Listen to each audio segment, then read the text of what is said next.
Welcome to LinkedUp, Breaking Boundaries in Education, a podcast that focuses on what is happening in education today, connecting everyone to the movers and shakers that are breaking boundaries in the education arena.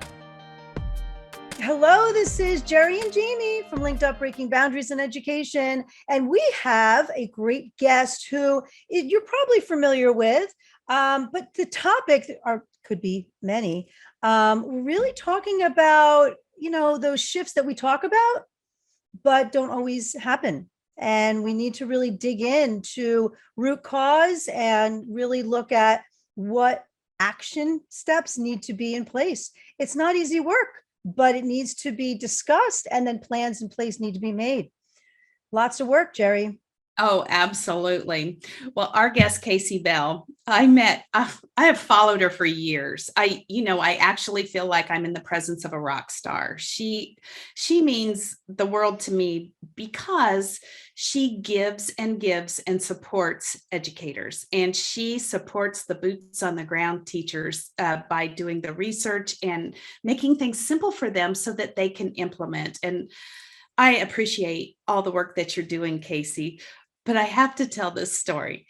So we had her in our district to do a PD day, and she was coming for the full day. And of course, it was tech integration, right? The Wi-Fi went out. Here we're sitting with hundreds of teachers and no Wi-Fi. And I mean, this lady could pivot on a dime. What a great example she set for us. She showed us what you could do if the Wi-Fi goes out. So you've had everything planned. She's the presenter, and she had everything planned for the day, but she pivoted and showed us other things you could do and how you can change it up on the fly. And she did it so gracefully. Afterward, I had many teachers come and say, that was the best lesson we've ever seen. The Wi-Fi went out. We felt bad about that. But she was such a great role model as to how we deal with those situations. So I bet you remember that day, Kasey. I'm sure when it happened to them, they all said, Kasey did it. I think I could do it too. And I think that's right. Right? That's right. And, that's the world we live in. And the Wi-Fi can go out at any minute. And we all have to pivot. But Kasey Bell has been, I don't know how long you've been in this business, and that's one thing I want to find out, but she has provided so many resources, books, classes, support. That's what Kasey Bell does, is support teachers. So Kasey, tell us a little bit about how long you've been in this industry and how you got to be where you are, kind of the internet presence and the support that way as well. Well, thank you so much for inviting me. I was super excited to hear from you, Jerri. I still follow you online, so I feel like we're still connected, but I haven't been able to hug your neck in a long time. I know. It is always so special when I get to see you at conferences. And of course, I remember that day very well. I can still see the classroom. I think we were kind of like sitting in the dark a little bit to make sure they could see some things. I definitely remember that experience. And of course, this was not the first time that's happened. Wi-Fi goes down periodically, and it's something we have to deal with. And I've even taught in a room where we had no electricity. So that happened at a conference before too. So you just kind of learn some tricks. I'm pretty sure I offered the interpretive dance version of whatever I was teaching as well, just to keep them smiling, keep them going, and try to offer some practical advice. And you're right, having that ability to pivot is something that teachers need to see. And in fact, I think sometimes we need to turn the Wi-Fi off on purpose, maybe just to show them that we can keep going, to model that for teachers. But coming back to your question on how I got started. So I believe this is my 18th year in education. And I started out as a middle school teacher. I say middle school survivor because it does take a special kind of teacher to teach middle school. We're all three middle school teachers. And we say you have to be a little crazy. You do. Yeah. And that's anytime. Yeah. To deal with middle school, it is a unique little monster. And I loved all of my little monsters and still miss them. But as I as I started working through my teaching career, I kind of knew I wanted to do more, and I wanted to get my master's degree. So I got a master's in educational technology. I always had kind of an affinity for the techie stuff and was the techie teacher that everyone came to ask questions. And so it was a natural fit for me. And when I was in those classes, I'm like, okay, these are my people. I have found my place. This is what I'm supposed to be doing. And so I made that shift to, instructional technology and coaching teachers and teaching teachers instead of teaching my little middle schoolers who weren't so little, but making that shift. And it really was a good shift. I do miss the kids and wish I had more time in classrooms even today, but I do love teaching teachers. And let me tell you, that audience is tougher than a middle schooler. Teaching teachers is not an easy job either. But I do love what I do. And I love the fact that it's constantly changing, which is also something that's difficult about it, but it's also something that I like because I cannot get bored. And I, moved into that role. And as I was doing that, that was when social media was kind of on the rise. What's this Twitter thing? And I was always an early adopter, but I kind of lurked, like I wasn't out there sharing. And to be very honest, when I discovered the Google certifications was really the push that pushed me to put myself out there. And part of what was sort of expected, not necessarily required to become a Google certified trainer, was to have a blog. They would always ask it. It was always encouraged. I'm like, I got to do this. If I want this, I've got to do this. And so that's truly why I started shakeuplearning.com, was because I was working on my Google certification and I'm like, okay, I'm going to put myself out there. In fact, my very first post was called A Perfectionist with Paralysis, because I had started and stopped a blog so many times and was so afraid. This is nothing, like I'm not doing anything great. Nobody else is going to learn from this. Why would anybody care to, it's the imposter syndrome that we talk about.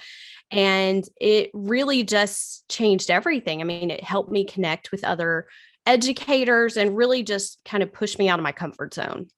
And so I do tell people a lot that push, not just getting those certifications, but that push that it kind of gave me to do some other things, and the people that I met through the process really kind of shifted my career into where I am today. So I've had several different jobs along the way. Of course, started Shake Up Learning when I was still working for a school district.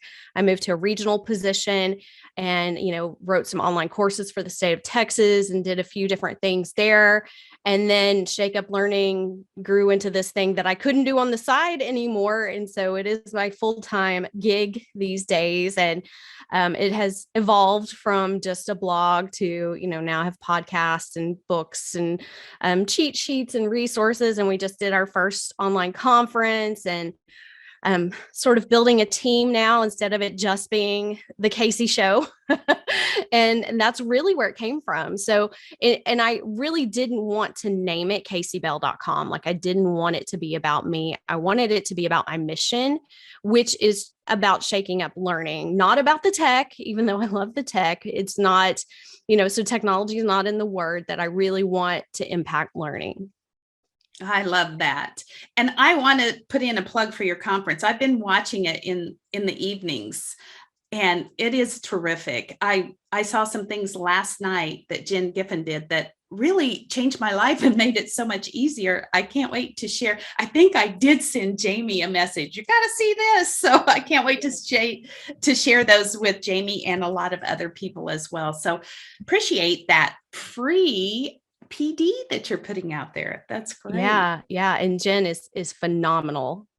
She is. But a great segue into our next topic is, I was listening to you, and you did, I don't know if it was a keynote, but you did a session on the 5 shifts that we need in education now.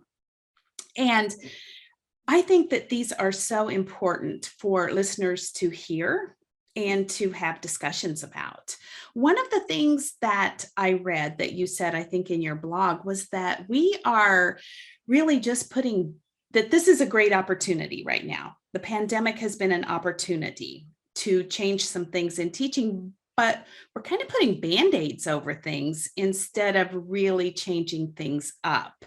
So I would love for you to talk about those 5 shifts that you see that need to happen in education today. So I have to tell you the story behind this presentation, which was a podcast episode that I did in the middle of the pandemic when mostly everybody was still remote teaching and learning and whatever version your school decided to call it. And I was just getting so tired of seeing what was being put on teachers and students and parents in that process that could have been done so much better. And I kind of went on what I call a rant, and I don't normally go on rants online like that. I try to stay positive, and I kind of was like, y'all, this is not right. We can't keep doing things the same way we did in a face-to-face environment and expect the same results. This is different. This is a different world. And this is our opportunity to learn some new things and make some meaningful changes. And so I really did. And I have to tell you, I just turned on my voice recorder on my phone because I just kind of got mad. I was reading things. And that was at that point when teachers were being just put under the fire online. I don't know if you remember all of that, like you're getting paid to do nothing. And, like you only worked those things were coming. And I'm like, no. And the fact that so many schools were asking teachers to do 2 different jobs at the same time. Online teaching and face-to-face teaching are 2 completely different jobs. And that was just really what I was just like, I've got to get this out. Like it needed to come out. And so the first shift was that crisis equals opportunity. And, we see politicians taking advantage of this all the time, but in education, I have, and you have, and so many people have been talking about the things that we needed to change. We've been kind of fed up with a lot of the things in our system, some of the testing and the way things are set up and not necessarily doing what's best for kids. And that's exactly what we should look at in this moment. While we're making changes that have to be made because of the pandemic, why aren't we making meaningful changes that we've needed for decades? There's just so much that kind of gets under my skin when it comes to the system, or what I call the game of school. The game of school where so many kids either learned to play it, and by the time they reached me in middle school, they either had figured it out or they hadn't. And those who hadn't were floundering. And, and by playing the game of school, it's compliance. It's putting your name on your paper, turning in your work on time, and bringing in your Kleenex and your hand sanitizer for extra credit, and all of those things that really have nothing to do with learning. And I tell very often, even just myself as a student, as an example, but I was the kid who played the game of school very well. And I bet many teachers did. That's probably, we like school, right? I think that's why a lot of teachers go into the profession. But when I got to college, I quickly realized that no one had taught me how to learn. And that was a huge thing for me, trying to figure that out. And as a brand new teacher, I taught the way I was taught. And it took me a while to figure out there were better ways. And so that's what the opportunity before us is, the better ways of teaching. We don't have to teach like we did 100 and 120 years ago and try to replicate it in some kind of online environment. That just doesn't make any sense. So I do believe that our leaders and our teachers, pretty much everyone in education, should be paying attention right now, but especially those top tier leaders, about where the world is going and how the world works. It's different, and that our educational system should reflect that. You mentioned compliance with students, right, and their learning, but I think that's a lot of, if we think about the compliance that schools need, end up making, right? It's a lot of check boxes and not real meaningful change. So it's like surface level things that they are trying, are implementing and doing, but not really looking at what meaningful change should be happening and long term. So a lot of times, we have the drive-by professional development, right? The one and done. That is compliance. That is not helping anybody. That's like okay, here's how you really should be teaching. These are great strategies. Now, good luck to you. And then, that's it. So the real true professional development is ongoing, right? Is something where, we need to scaffold and handhold students. Well, we need to do that for teachers too. And so, that I think is part of what this change needs to be. The shift is, yes, absolutely. We need to talk about and introduce to teachers these amazing instructional strategies that are going to build the skills that the students need for their future. But we need to support teachers in doing that and not just talk about it. Yeah, absolutely. Yeah. So what's your second one, Kasey? Number 2. So number 2, I kind of hinted at already, but it's the fact that we can't replicate the school day in an online environment, that we have to think differently about the whole schedule and how we do things in the environment. This was part of what was really just kind of breaking my heart, because I would see videos of kindergartners having to stare at a screen for 6 or 7 hours a day. And you still have to take their same little breaks in their PE class. I mean, like they were exactly the same schedule. And I was like, no, y'all, this is a different learning environment. And any teacher who's ever taught online before that, y'all, that's not new. Distance education's been around forever. They would tell you their classrooms didn't look like the face-to-face classrooms. And so I think letting go of that, it was a huge piece that administrators and school boards and everyone else who was kind of mandating that, even our, like down here in Texas, the Texas Education Agency, and some of the things that they were putting out that we had to complete to keep getting funding, of course. Those things have to be rethought. It's just a different world. And I wonder why I don't think we leaned on our virtual educators enough to help guide us during this process. And I wonder why not. I don't think we have the answer. I think there's a huge separation in those groups. Yes. They tend to work in a silo, and we work in a different silo, and that silo needs to come down the walls between that. And I think they have in a lot of places. In a lot of schools, are sort of emerging with their own little virtual schools now, and I think parents are going to demand it. I don't think it's going anywhere. I do too. Yes. So the third one is to embrace asynchronous learning. So I feel like that's part of the solution to stop replicating, is to embrace this idea that every kid doesn't have to do the exact same thing at the exact same time. And, if they're virtually connected, now I believe this is true for a blended classroom or any environment, but to me, asynchronous learning is so powerful. And Jerri, just even speaking to the conference that you just attended, the back to school conference that we put on, which was completely asynchronous, the teachers loved the fact that they were in control and could watch the videos, rewatch the videos, pause the videos, and go back and try things. And so there's a lot of power in that. And, this is not anything new to the classroom either. We've been talking about flipped classrooms and other things. That's what asynchronous means. It just means that we're giving students opportunities to do things at their, a different pace, or to even really kind of clone the teacher. That's what's so powerful about recording those videos.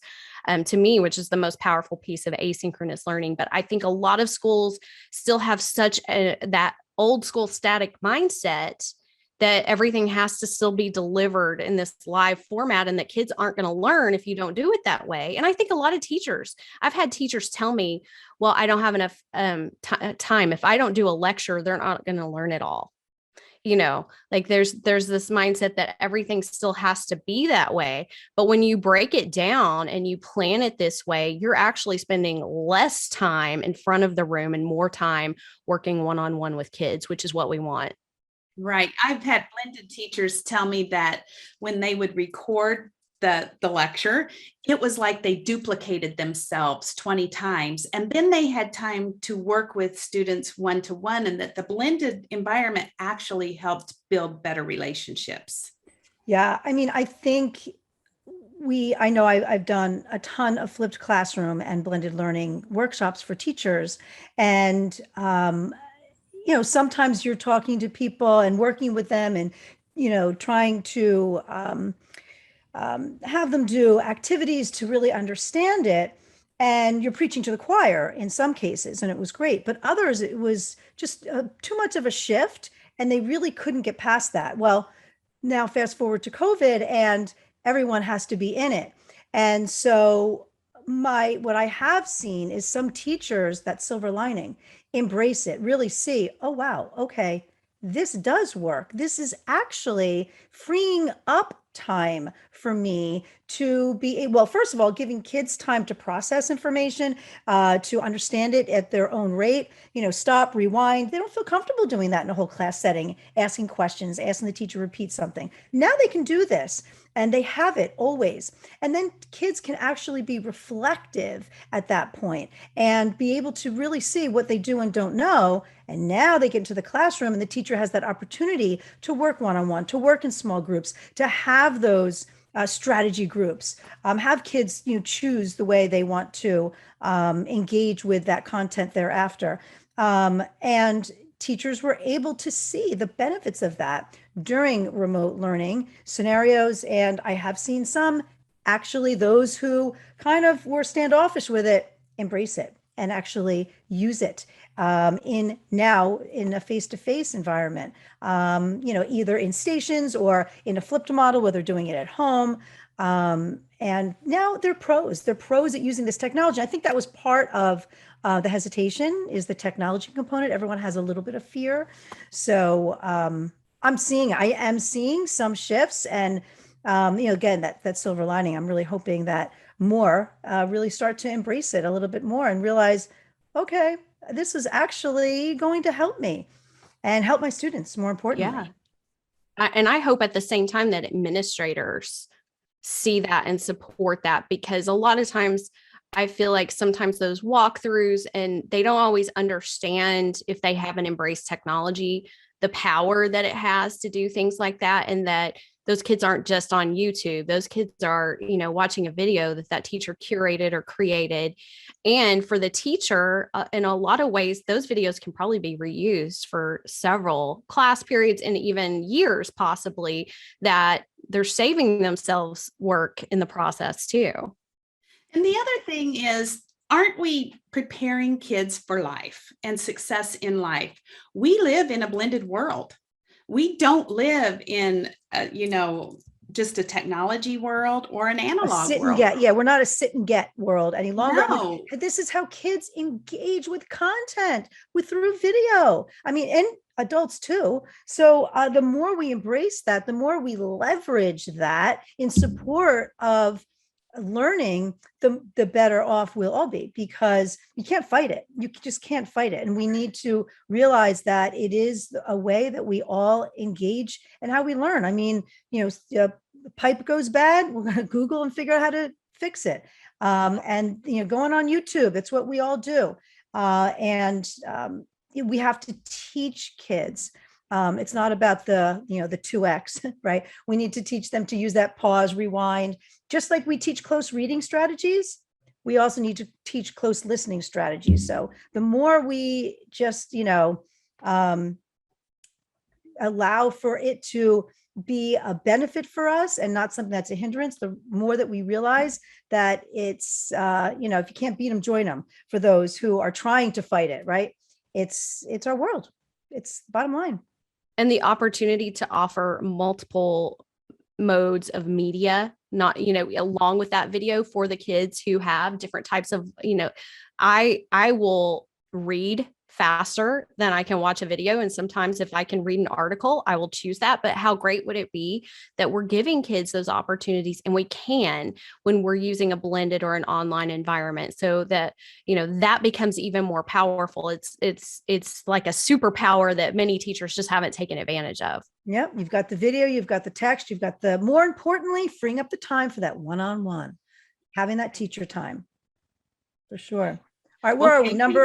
We're on number 4. Okay, number 4. And I don't think this one will take as long, because it's kind of playing off of some of these others, but I have said this one for years, that seat time doesn't equal learning, both for the student and for teachers in PD, because that has been a pet peeve of mine about no, you have to stay, until to get your 6-hour day or whatever it is as a teacher.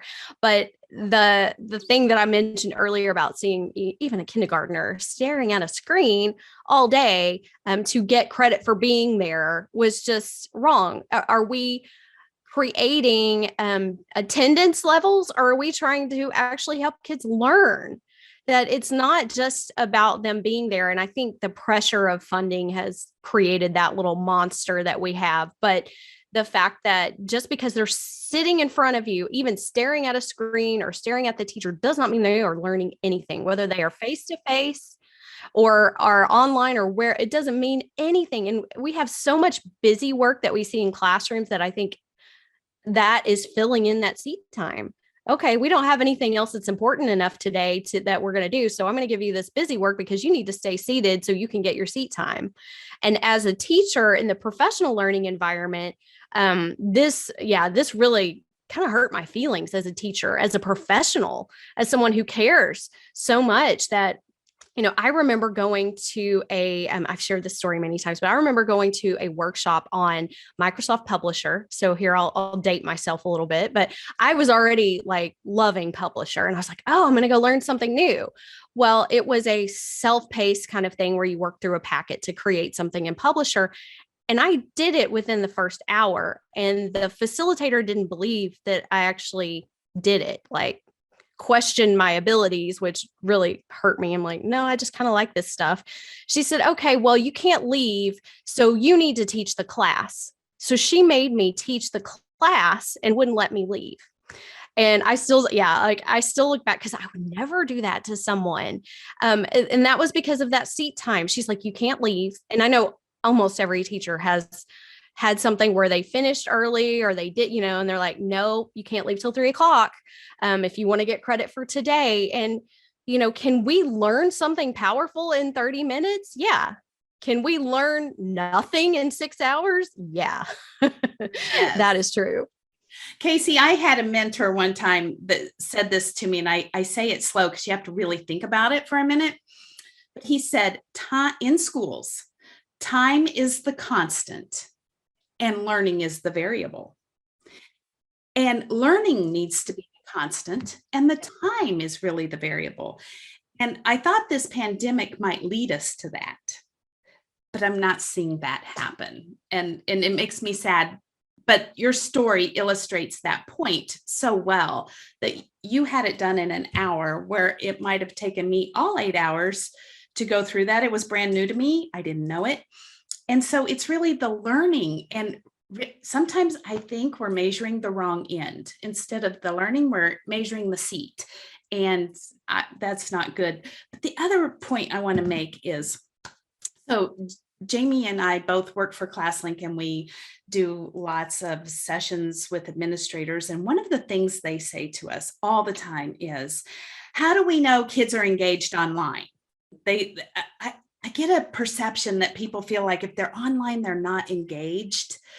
How do you respond to that? Because I think, how do we know they were engaged when they were in the just classroom staring at the teacher? Exactly. Right. Yeah. Yes. No, that's a pet peeve of mine too. That I feel like so many administrators, and this actually takes us to number 5, the lockdown mindset that you can't possibly learn with the internet. And and I know that may make some jaws drop, but because so many administrators and teachers are like, how do I lock this down so my kids can't Google the answers? How do I keep them off of this and I get that there's distractions. Those aren't going anywhere. That's a distraction everywhere. And that's a distraction for you and me. When we're working, my boss or my former boss didn't give me an assignment and say, oh, but you can't use Google. All right. They would never do that in the real world. And that's because we're focused on this correct answer, one path to the correct answer type of learning, that part of that game of school, again, because we're so focused on testing and the idea that real world problems don't have one correct answer is something schools have to really think about. The world would look very different if we had one correct answer for every problem, right? We're in the middle of a pandemic that we're still trying to figure out. And so I feel like that is part of the problem, that we have to embrace it and we have to ask better questions. We have to do more project-based learning. We have to go deeper. We can't stick at that surface level that we've been able to do way before I was even in school. That industrial revolution model of education is done. It's in the dust. And if we keep going that direction, we're preparing kids for a future that doesn't exist anymore. So we really just have to really let go of that. And a lot of times it's how we have to let go of the fact that, well, that's the way I learned and I'm okay. Well, right. Yes. Well, actually, it's educational malpractice because you're not preparing them. No. That's the goal of education. It's funny because that's exactly what I say to teachers. If you're concerned that students are going to be looking up the answers to your questions, then you've designed the questions incorrectly.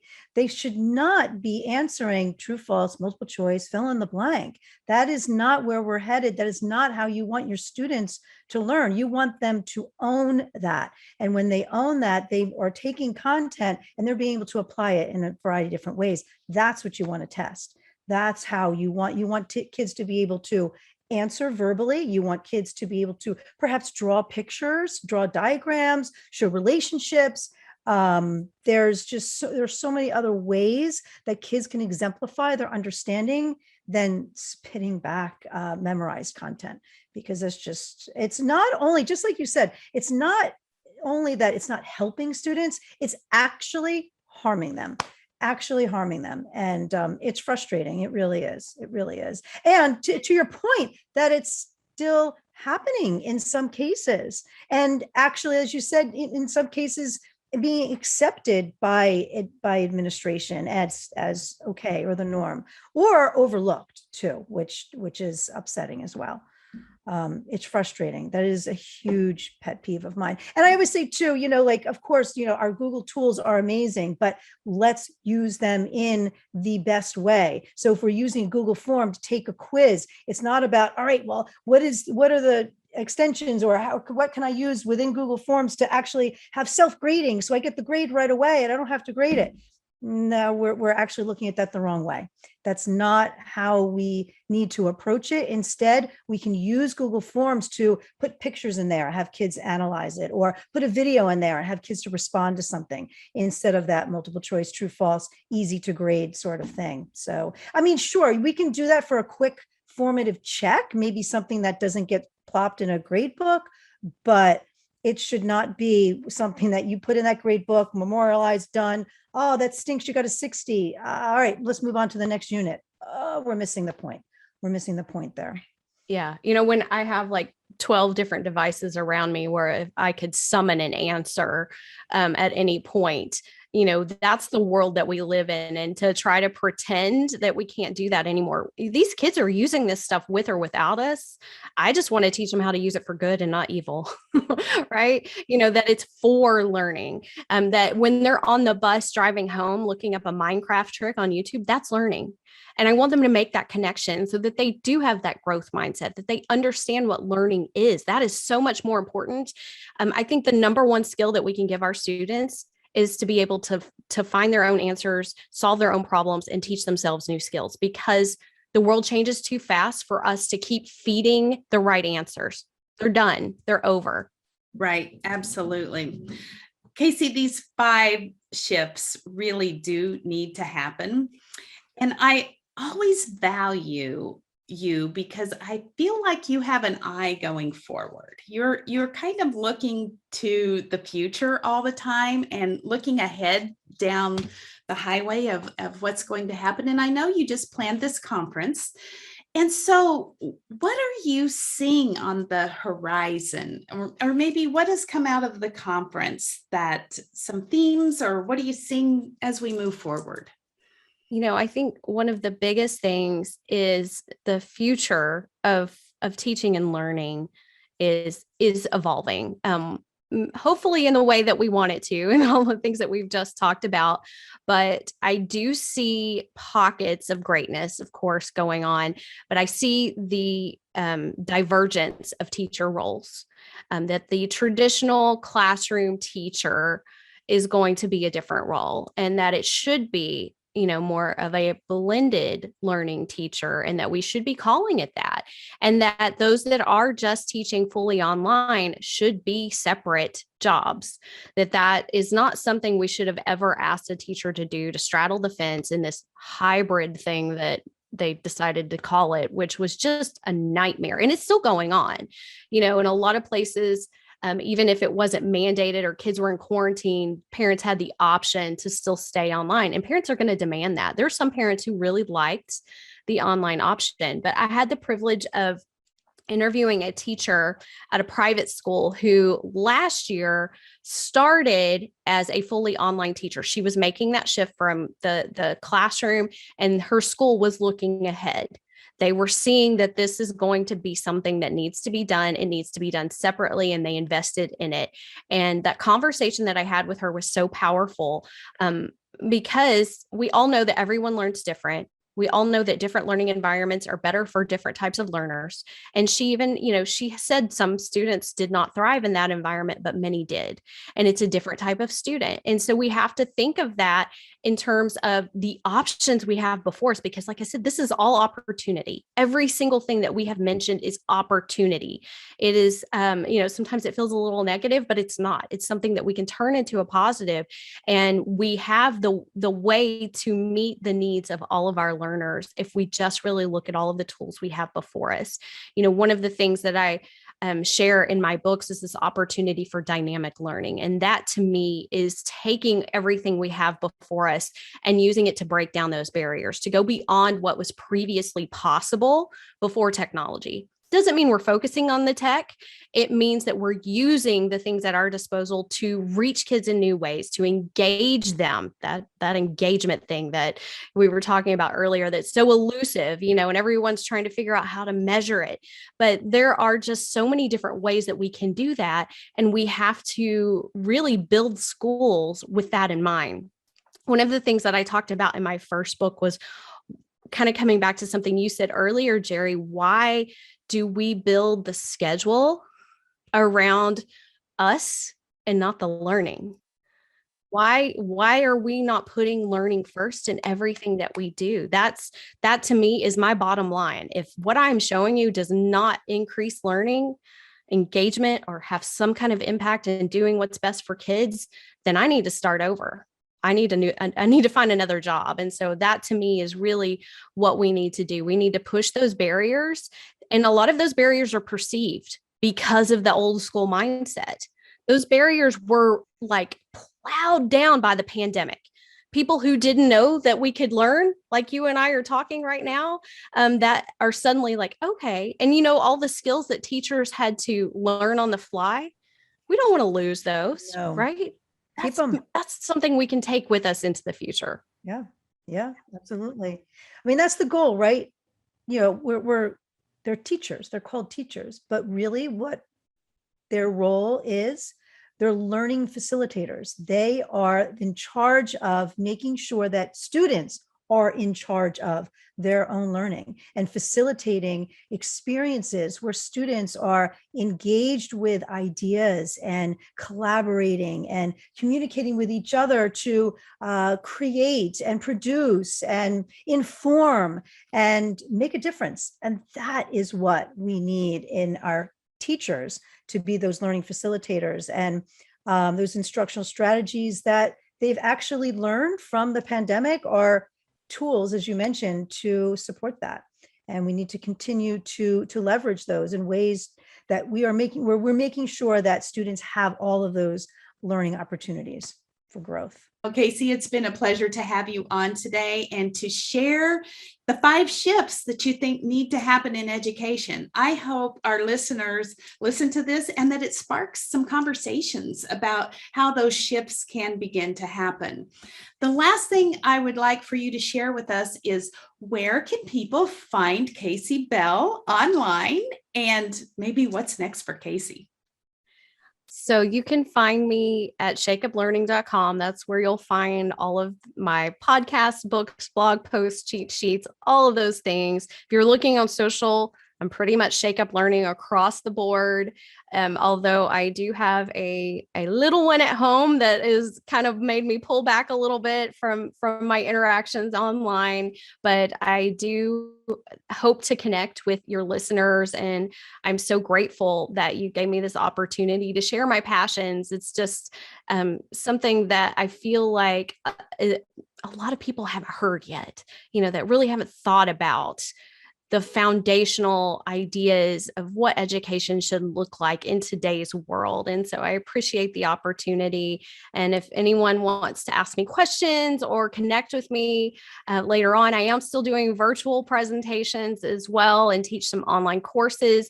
The Back to School Conference is still available until October 30th. So you can access that by going to shakeuplearning.com/conference. If anyone wants to jump into any of those sessions, there were 48 sessions, so lots of free learning there. Can't wait. We would hope that you are able to join us on our Clubhouse next. We do them on Wednesdays at 9 p.m. the week that the podcast is out. So if you can join and people can come and listen from around the world and ask you questions, that would be great. We would love to have you. I have not been active on Clubhouse. That's kind of been on the back burner with the baby, but I will try for you. Okay, try. You can wear your jammies. You can have the baby, rocking. We can do whatever. So, and we can adjust times if you need. Just your voice. Yes. So you can do other things while you're on Clubhouse. Well, we appreciate you being here today. We know how busy you are. And finally, congratulations on that beautiful baby boy. Thank you so much. And thank you. Yes, thank you. Thank you for listening. And if you would like to stay linked up, be sure to follow us on Apple and Spotify and subscribe to us on YouTube.